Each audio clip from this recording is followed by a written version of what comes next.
today's episode, we're going to talk about the impact men have on any relationship, friendship, partnership, business relationship, all of that.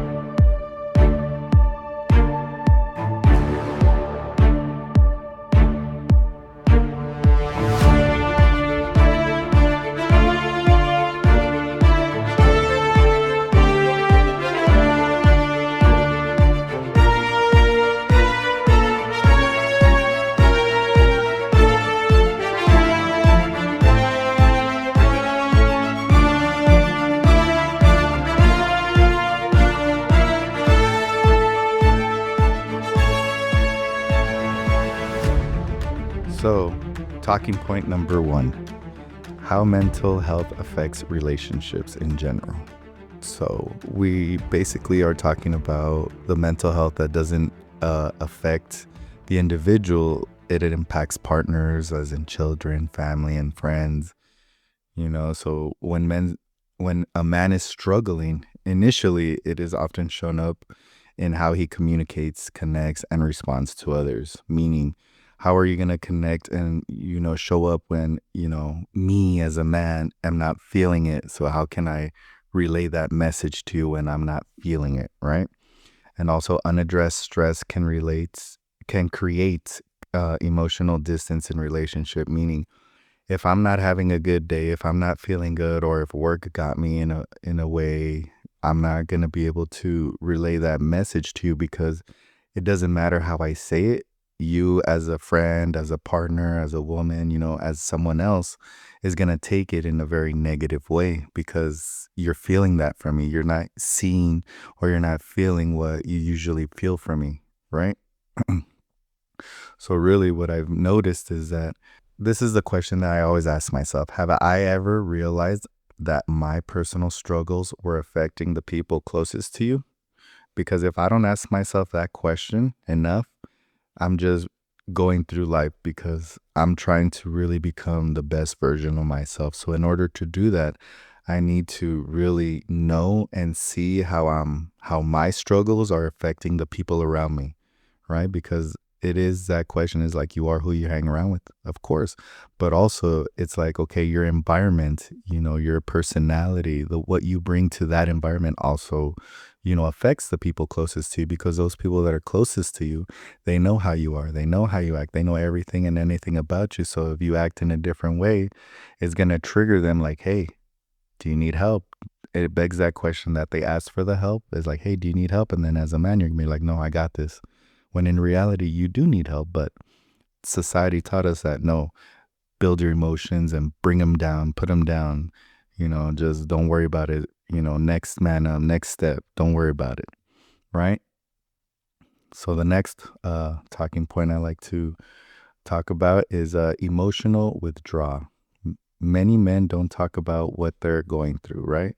Instead of opening up, they may become distant, quiet, or disconnected, right? Sometimes even your partner often interprets silence as a lack of care, or even a sign of intimacy, right? Because you're not being the person that you are. You're not being the man that your partner's knowing, whether it's your partner, your friends, your family, anything like that. They already know how you are.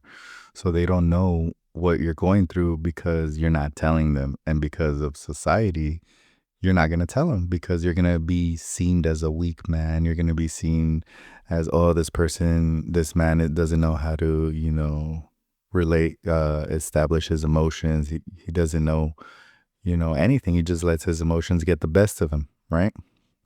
So sometimes, men don't stop caring. They just stop communicating, because the more we as men communicate, it's hard to get the message across, because as a man, and I'll put myself in that, as me, I can't relate my emotions to you, because I was never taught to be the emotional man. I was taught to just be a logical man. It's like, okay, we either put food on the table or not. We either get a job or not. There is no emotions into it. There's no like, oh, let me put some feelings into it. There's just, let's be a fixer and let's fix this. It doesn't matter what steps we need to take. We're just going to fix it. We're going to find what needs to be fixed and fix it. So to relate these emotions onto your partner, your friend, your family, it's very hard to articulate your emotions, your thoughts, and then make them into words that that person can understand. Because even though you might have said everything right, that person could still interpret it wrong because of the way you said it, how you said it, the delivery, right? So the more I would say that to my partner and my friends and my family, the message wouldn't be relatable. The message would be like, well, why are you like that? Well, how come you're like this? Well, I would say it in a way where sometimes it would be a defensive, and I'm like, I'm not trying to argue with you. I'm not trying to say you're this or you're that. I'm just letting you know how I feel. I'm just letting you know what I feel, but I can't articulate my emotions into what I'm trying to say. All right, sometimes stress comes into the factor, right? Financial pressure, work stress, and life responsibilities can lead to that frustration and then leading you to just not communicate effectively because, all those things can be doable. All those things don't need to be talked about. All those things don't need to be like, oh, well, I'm not, making enough money because of my boss, or I'm not making enough money because I don't have the right job. No, all those things are tangible things. Those are things that you can do. So if you talk to your partner about it, your partner can be like, well, can't you just find another job? Can't you just do this? Can't you just do that? But yes, it's not that simple in some situations or in some circumstances because, you could be the breadwinner. You could be, having a 50-50 household and I don't like to use the word 50-50 because there is no 50-50 in my terminology, in my words. It's more like 100-100. You give me your 100, I'll give you my 100. What that is, that's what we're going to talk about. That's where we're going to sit, and that's what we're going to discuss, and we're going to break it down to the last bit. Why? Because I want you to know what I'm bringing, and I want to know what you're bringing so that if at any point we lack or one of us lacks, it's okay. We already know. We already accounted for that. So it's like, okay, it's not going to put us in a mental, frustration. We're going to be like, okay, babe, I got you. Or, okay, friend, whatever it is, because we've already established that. And also stress just comes out of anger and just impatient or just, short tempered for, trying to do everything and anything for your loved ones, So that's why, in some cases, the emotional aspect of men, it doesn't come out right because we are in fact very emotional, but we just don't know how to relate it. We don't know how to regulate it. We don't know how to not suppress it, but we don't know how to control it, right?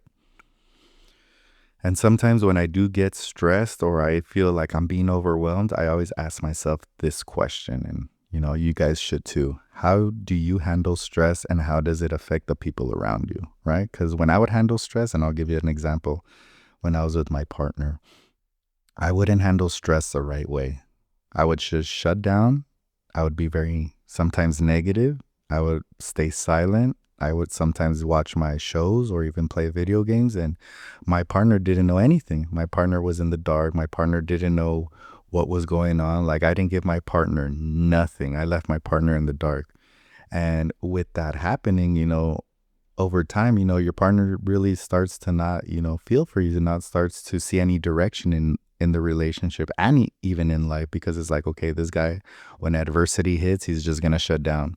When in reality, it's like, okay, well, I'm used to doing things on my own.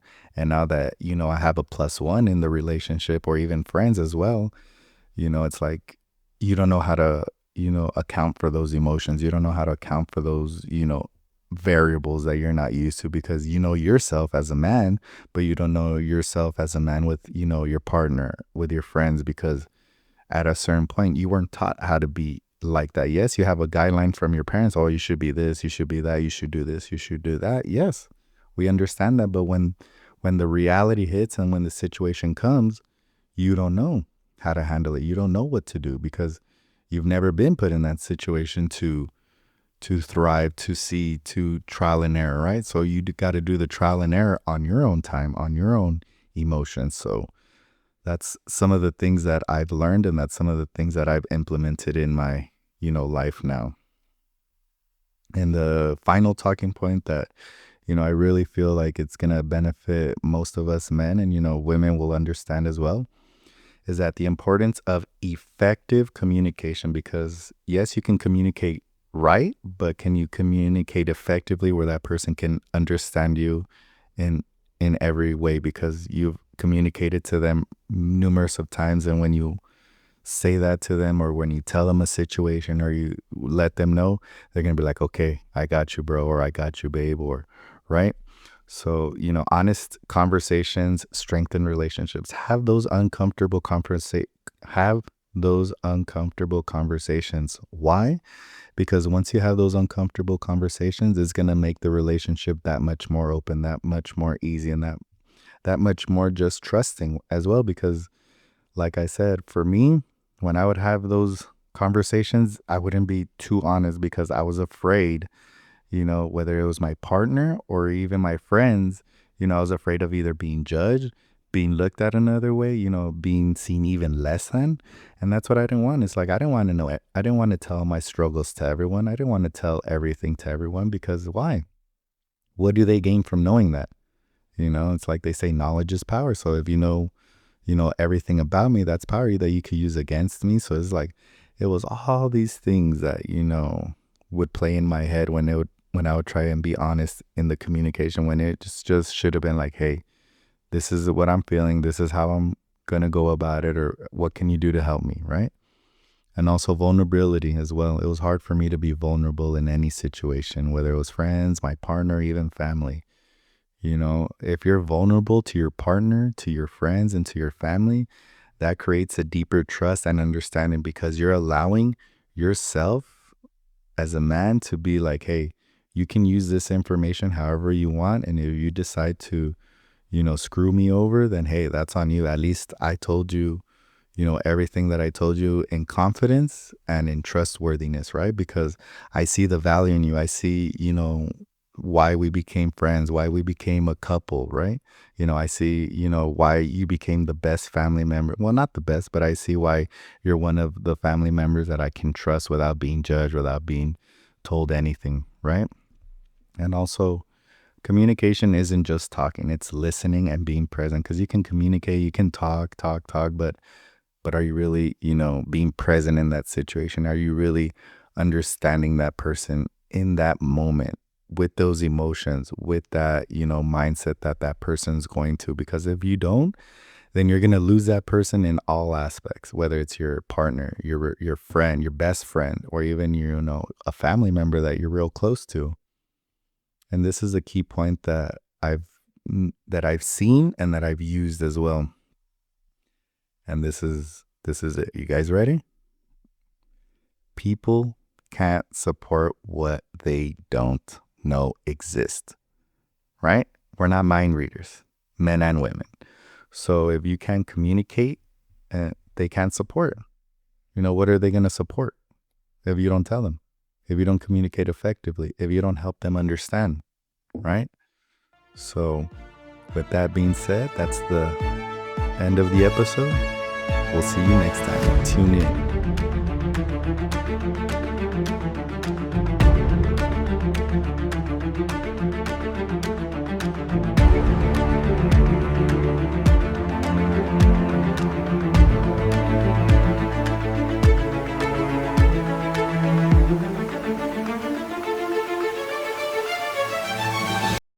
Today, there's going to be no Q&A, and thank you for all the support. Make sure to like, subscribe, and follow.